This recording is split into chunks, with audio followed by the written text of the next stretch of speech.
الله جل جلاله آفرتي دروس كردوها التي لا براسو إمام قتادة لتفسير أما تعناه أفرمي الله جل جلاله كاتي خويك آدمي دروس كرد لبهشت داينا خوي ليكو كخوي ليكو خبري بويوا آفرتي لا بالي أبو كبيني وتي توشي دوتي من آفرت من حواء تو بوشي دروس كراوي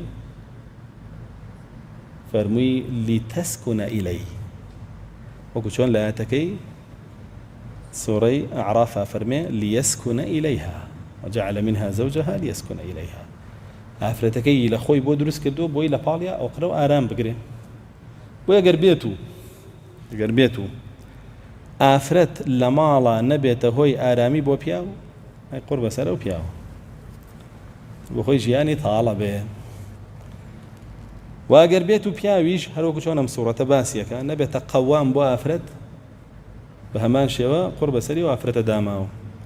أو بياوا كنا بياوا أي شوسيني وطالاوا كابا قرية بويا أقر بروي ديقتي طواوي كيشغاني نيواني جنو ميرد بي برو اللي هرشي دادقاي عالما سيريك يا بياوا كقوام نبوه يا جنك السكنان نبوه يا بياوا كش وجنكش نأمس قوام بون أو سكنان بوه حدو كان لا ريبون بعمل جنو ميرداتي وعائلة دروس كردن نهاتو يما بانزا 20 صالة كيشي جنو ميردية تلامان كسيرة كين يا بياوا كقوام نبوه يا جنك السكنان نبوه لو دوانت يبارينا كردو اترهج بو بياو بو يستوتا فيري كي قواميت شي نيويستو يترخوتو تشيبكي بزور نيويستو هل يستدي بياو نبي كالله جل جلاله فرمي الرجال قوامون على النساء هج بو جن بو تو يستوتا بزور فيري او كيك السكنا بو مردكي نيويستو سكناي نيويستو انا كاتيكا حوا خوي وظيفه خوي يزاني كالله جل جلاله خلقي كردبو ادم تيبو شي خلق بي تيبو يتولا بالما ارام بي اقرب بقري أفرمي فمال إليها راستوخو سريخ سباوشي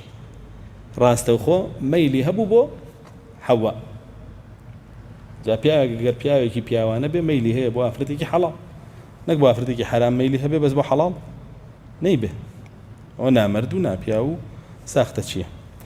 وانا موسي خلق أدزي جاوا حلي دازبريني حلي أو يتريانا رجل كاجر زور خريكي وبابته ويفرمي وخلق منها زوجها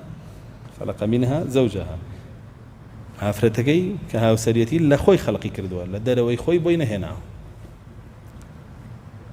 لا خوليكي تر خلقي نكردوا لا خدي خوي رسول الله صلى الله عليه وسلم فرمي لا شي دروس كراوه لا براسو لا راس بو ياتشب لا يتشب باشا وكان براسو بو براسوی خواری خوارەوە